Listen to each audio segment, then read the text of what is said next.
Trauma does not exist. That's not me saying it. That's a direct line from one of the best-selling psychology books of the last decade, and it stops almost every reader on the same page.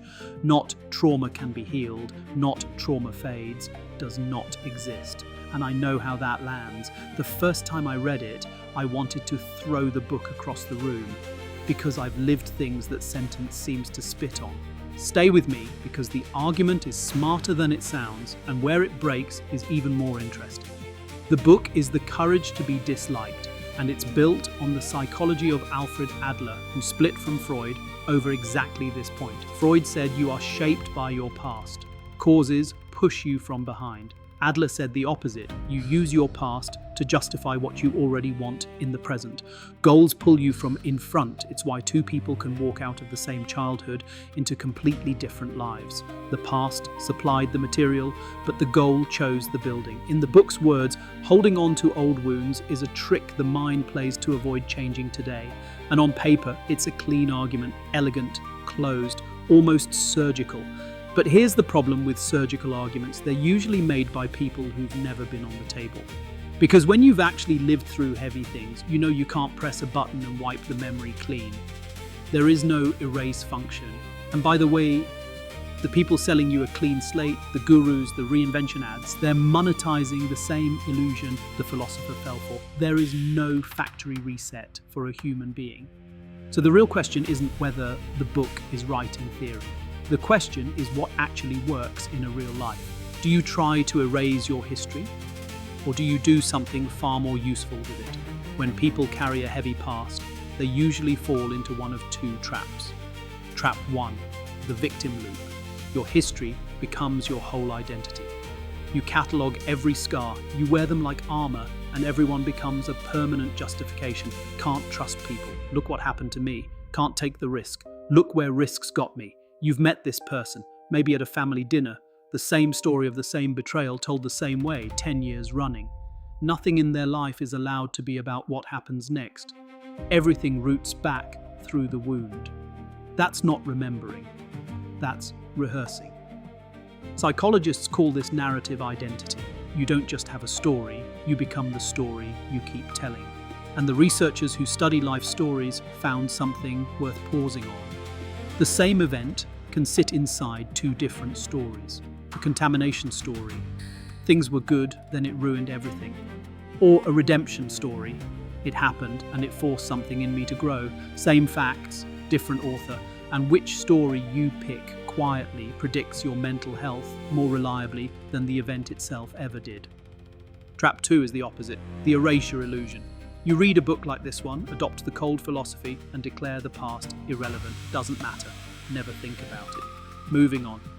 You've met this one too, the man who never talks about it. Ask him about his childhood, and you get one word. Fine, but watch him at traffic lights. Watch what happens when a waiter gets the order wrong. The past he refuses to discuss is discussing itself, sideways, at strangers. Because suppression doesn't work mechanically, there's a famous finding in psychology. Try not to think about a white bear, and the bear shows up more, not less. Thought suppression rebounds. Deny the weight of what you carried and it doesn't disappear. It just moves into the basement and starts running the wiring from down there. So both traps fail, and for the same reason. One makes the past your master. The other pretends it was never there. Both are ways of running from it. But there's a third option, and to show you it works, I have to open my own file. Here's what the book's clinical stance misses, and what actually worked. You don't erase the past, you integrate it, you change its job description. I'll make this concrete. I was traded for a car at age 2, foster care after that. That's not a metaphor, that's the paperwork of my childhood. The clinical philosopher says that event has no power over my present. And you know what? He's half right. It has no power to decide where I go. But it's not nothing either. It's evidence.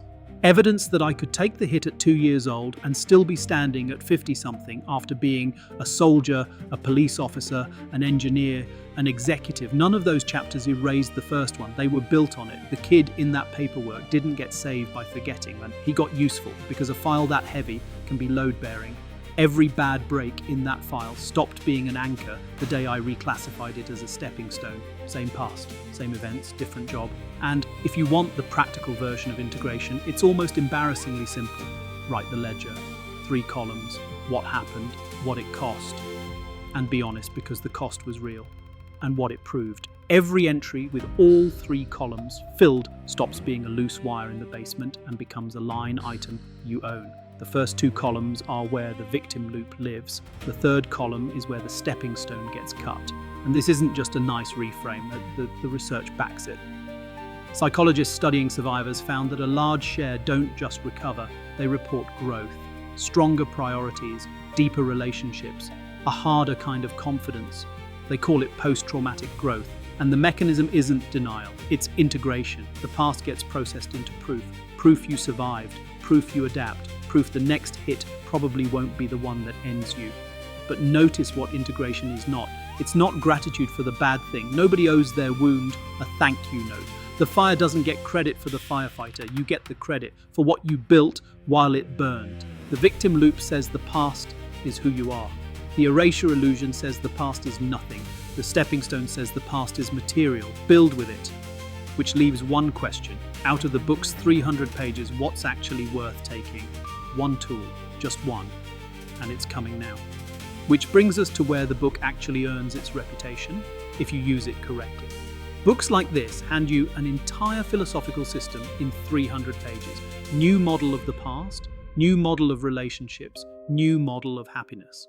If you try to install all of it at once, your head explodes and nothing changes.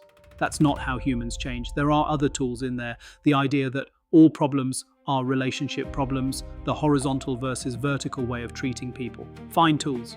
Leave them for now. Treat the book as a toolbox, not a religion. And take one tool, just one. If you want the best one, take the separation of tasks. The rule is brutally simple. Before you carry a problem, ask whose task is it, really? Your boss's opinion of you, your boss's task. You control the work, not the verdict. Your mother's disappointment about your choices, her task. Your job was choosing honestly, not managing her feelings about it. Your partner's bad day at work, their task.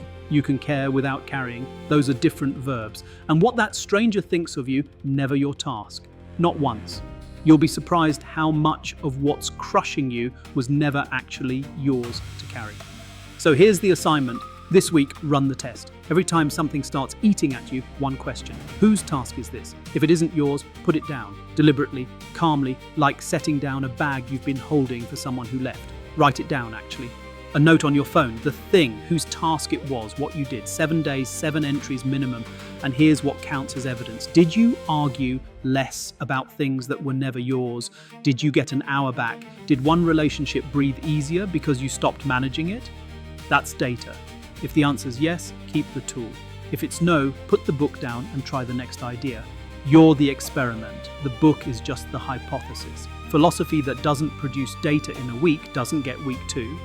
Theory belongs in books. Execution belongs in real life. You don't need a clean slate. You never did. You need the courage to take your past, stand on top of it, and build what's next.